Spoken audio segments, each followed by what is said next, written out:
Cours de gestion pour 1GA. Suivre les commandes en ligne des clients. Pour votre passeport professionnel, c'est la compétence 1.2.3, traitement des devis des commandes. Comme pour chaque activité, découvrons notre nouveau contexte professionnel.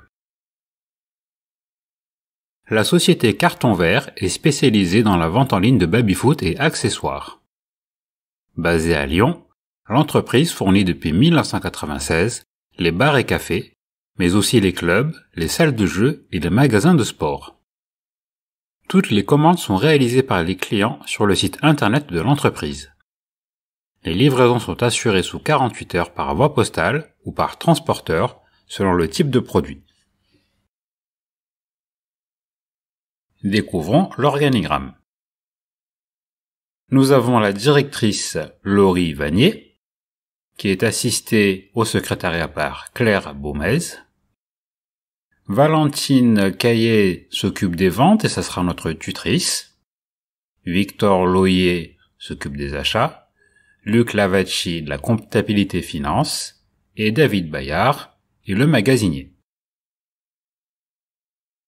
Découvrons nos missions.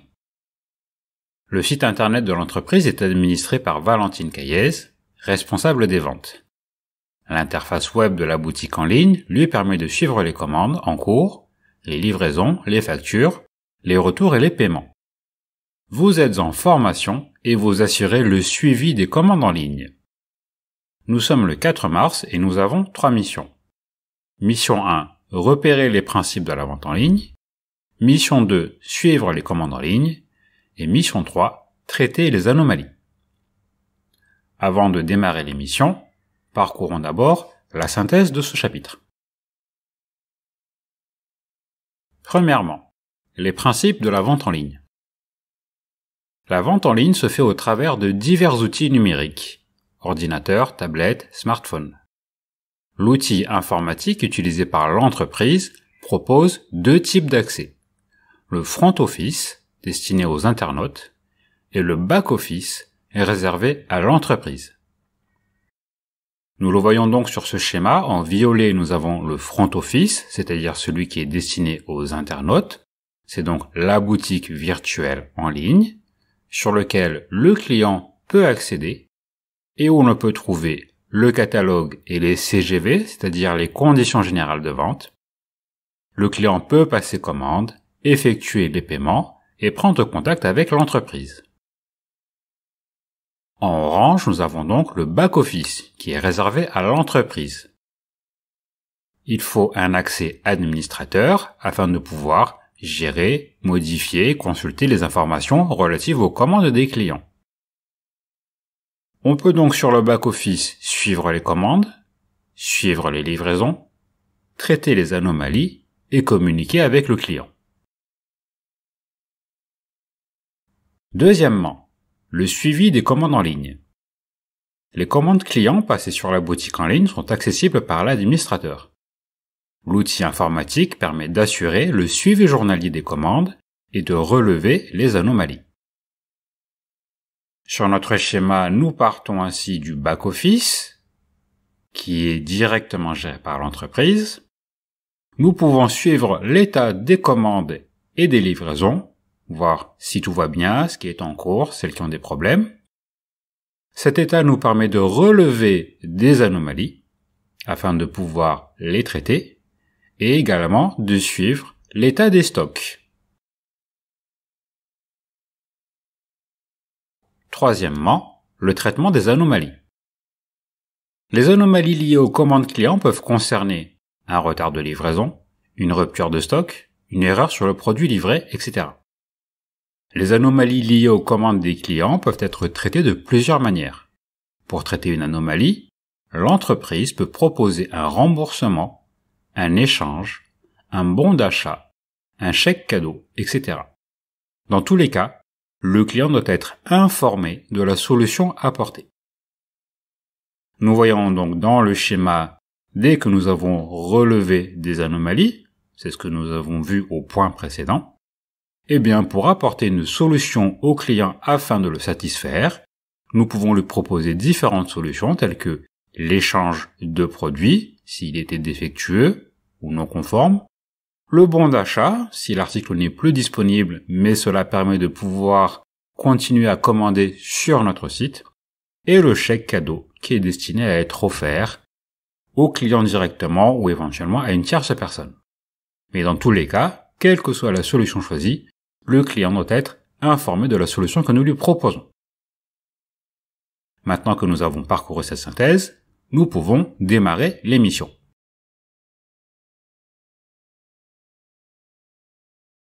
Mission 1. Repérer les principes de la vente en ligne. Vous assistez Valentine Caillé, responsable des ventes en ligne sur le site cartonvert.com. Pour comprendre les principes de la vente en ligne, elle vous remet un extrait de la documentation du logiciel utilisé par l'entreprise. Question 1. Prenez connaissance de la documentation Web Shopping, Doc 1, et repérez les principes de la vente en ligne, Annexe 1. Document 1. Documentation extrait. L'e-commerce avec Web Shopping. Le commerce électronique, ou e-commerce, s'appuie sur l'utilisation d'Internet et des objets connectés, ordinateur, smartphone, tablette ou TV connectée, pour proposer aux clients une boutique virtuelle. Côté client, Web Shopping propose un accès aux produits et un panier pour lui permettre de réaliser ses achats, de passer commande et de payer en ligne. C'est le front office. La boutique en ligne fournit aussi des informations telles que les conditions de vente, les contacts, les services et les promotions. Côté administrateur, c'est le back-office. Web Shopping offre l'accès aux commandes clients, aux livraisons, aux paiements réalisés et à la gestion des stocks. Web Shopping propose aussi des modules de gestion de catalogue, des outils statistiques et de référencement. Petite note, le référencement, ce sont les actions et techniques visant à améliorer la position du site internet dans les résultats de recherche. L'administrateur peut modifier les prix, gérer les offres promotionnelles et mettre à jour les contenus.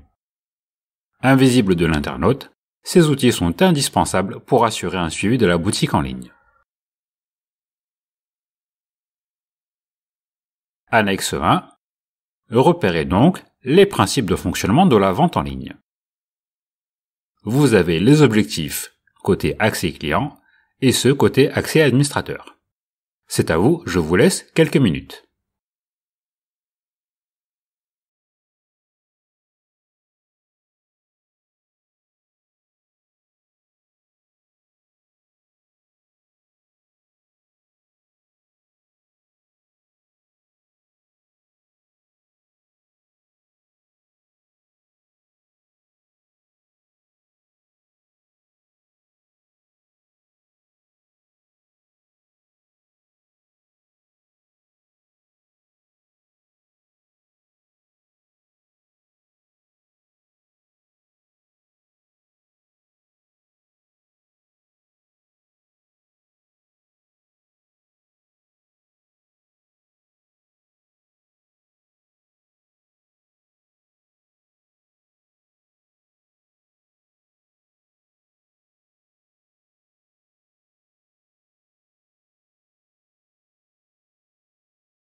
Correction.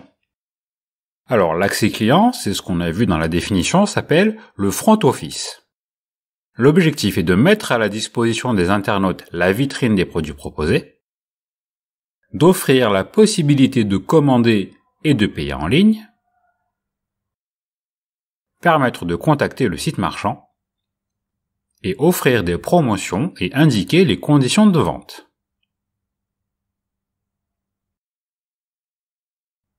Concernant l'accès administrateur, c'est ce qu'on appelle le back-office.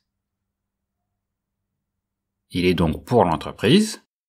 Il permet d'accéder à différents modules de la base de données, d'accéder à l'ensemble des opérations réalisées par les internautes, d'apporter toutes les modifications nécessaires, prix, nouveaux produits, etc., et de suivre les commandes, les livraisons, les factures et les paiements.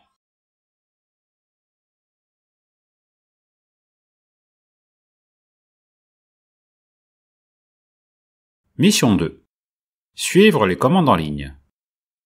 Chaque jour, vous devez vous connecter au site de l'entreprise pour assurer le suivi des commandes. Question 2. Observez les informations fournies par le logiciel web shopping et faites le point sur les commandes en cours. Document 2 et annexe 2. Document 2. Administration de la boutique en ligne. Commande client en cours au 4 mars. Comme d'habitude, regardez ce document attentivement. Il ressemble au type de document que nous avons l'habitude de travailler, c'est-à-dire des devis ou bien des factures. Il ressemble également à des documents que nous avons l'habitude de faire sur Excel. Regardez bien les colonnes concernées, les en-têtes et quel type d'informations y sont rentrées. Je vous laisse quelques minutes de lecture de ce document.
Annexe 2, suivi des commandes en ligne.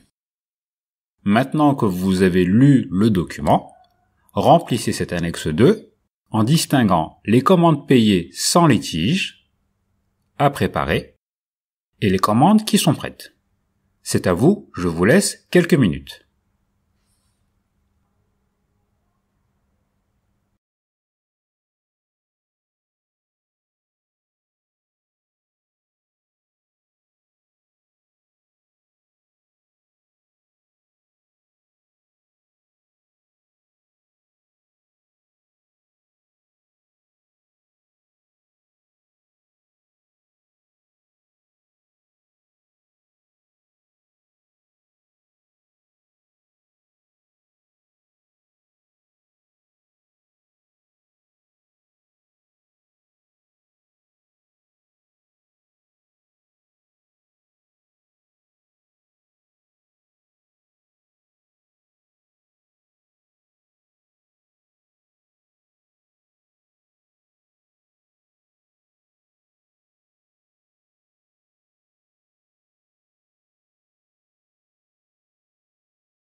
correction. Alors pour cela, il suffit de pointer nos commandes une par une. On nous demande de traiter les commandes sans litige entre celles qui sont prêtes et celles qui sont à préparer. Donc il suffit de pointer tout simplement. Commençons par la première.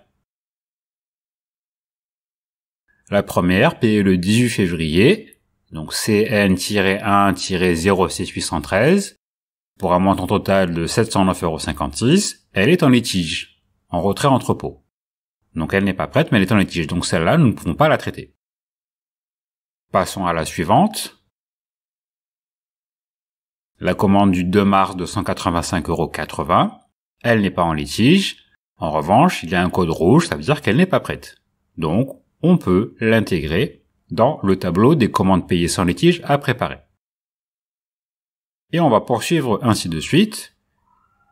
S'il n'y a pas de litige et que la commande est en rouge, eh bien on le met dans le premier tableau. Parmi les commandes qui sont prêtes, regardons la commande du 3 mars de 1865,85 €, numéro de facture 7339. Elle n'est pas en litige, le mode de livraison est prévu par France Express et elle est prête. On va donc simplement la mettre dans la deuxième partie de notre tableau. On parcourt donc ainsi de suite la liste des commandes et on peut donc les classer entre celles qui sont prêtes et celles qui sont à préparer.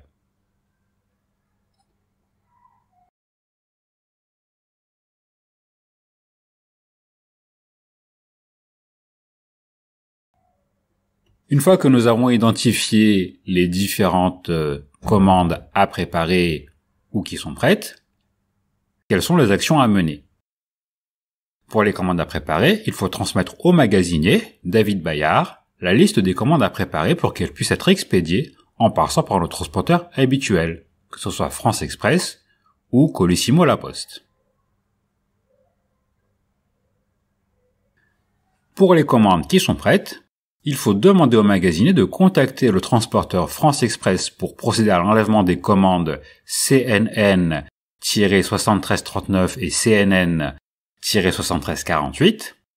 En revanche, pour les retraits entrepôt, il faut contacter le client afin qu'il puisse retirer la marchandise. C'est la commande CNN-7439.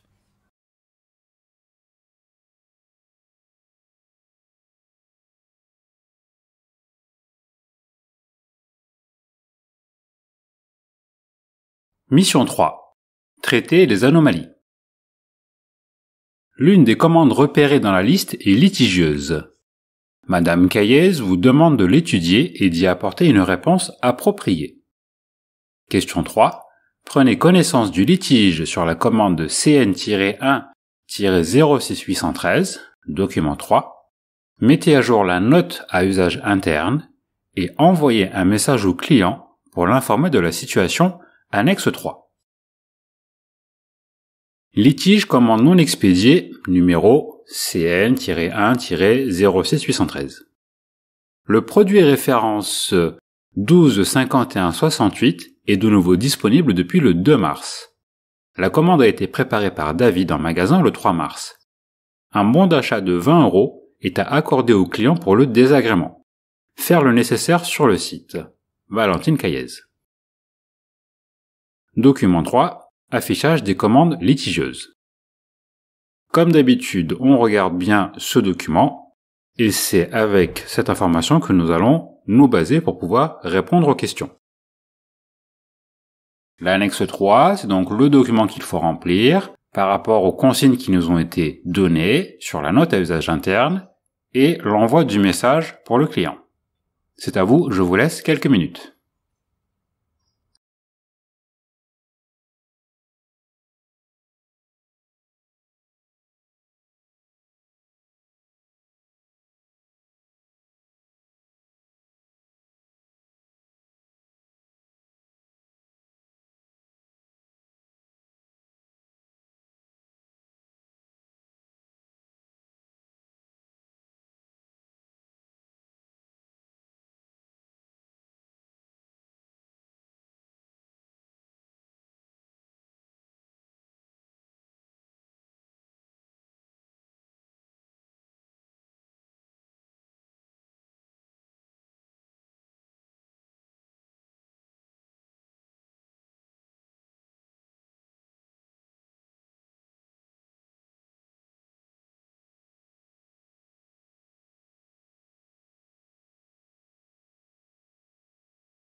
Correction.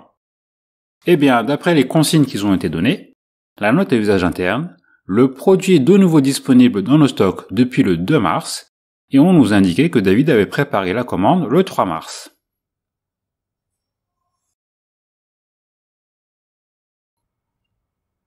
Il faut ensuite envoyer un message au client pour l'informer de la situation.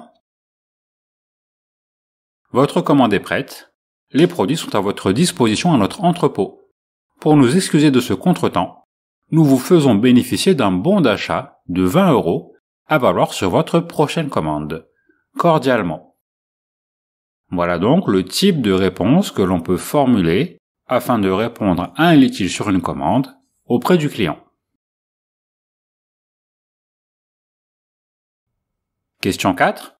Observez la commande que nous venons de traiter et répondez aux questions. La commande a-t-elle été payée? De quelle manière?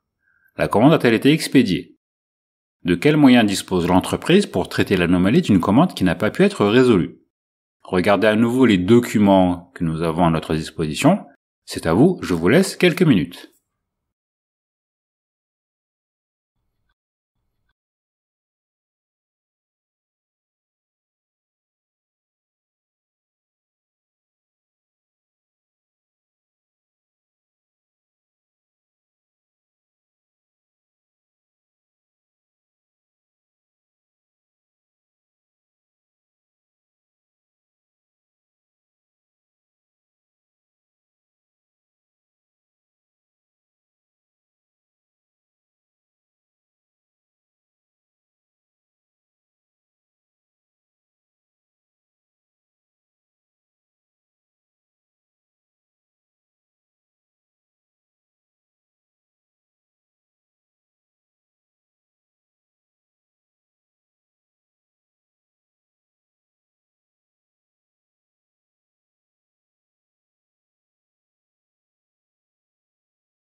Correction.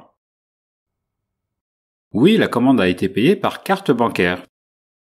On le voit ici dans l'annexe 3. Le mode de paiement, c'était la carte bancaire. Le mode de paiement a été confirmé et la commande a bien été payée. Avec ce même document, on voit également que la commande n'a pas encore été expédiée.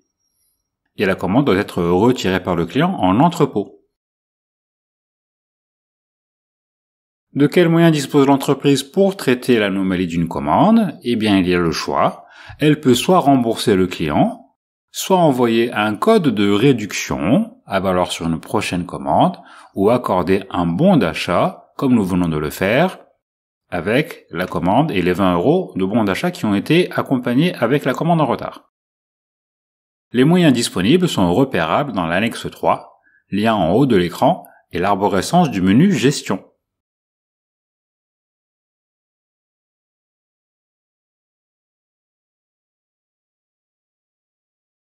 Faire le point.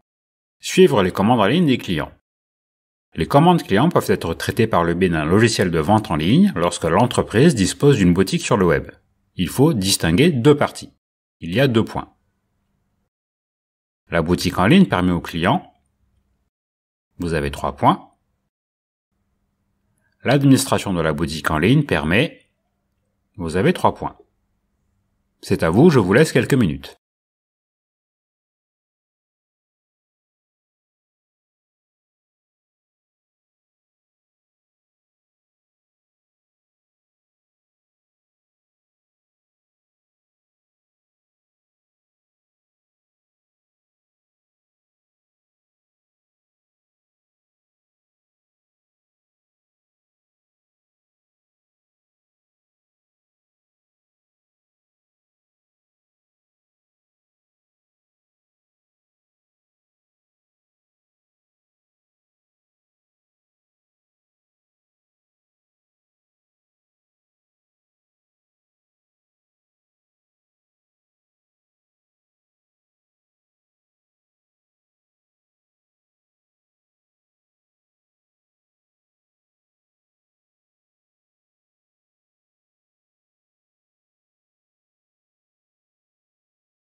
Correction. Les deux parties de la boutique web, nous avons le front office, qui correspond à la partie visible par l'internaute, où il peut effectuer toutes ses actions de commande ainsi qu'accéder à son espace client, et le back office, qui correspond à la partie qui n'est visible que par l'administrateur du site, quelqu'un au sein de l'entreprise, afin de pouvoir gérer toute la logistique de commande et préparer les expéditions. La boutique en ligne permet aux clients d'accéder au catalogue des produits et aux conditions de vente, de commander et de payer en ligne, et enfin de contacter l'entreprise. L'administration de la boutique en ligne permet d'accéder aux différents modules, clients, commandes, livraison, paiement et stock, et de mettre à jour la base de données, les produits, les promotions, les tarifs, les nouveautés, et de traiter les anomalies. Rupture de stock, avoir, bon d'achat, etc.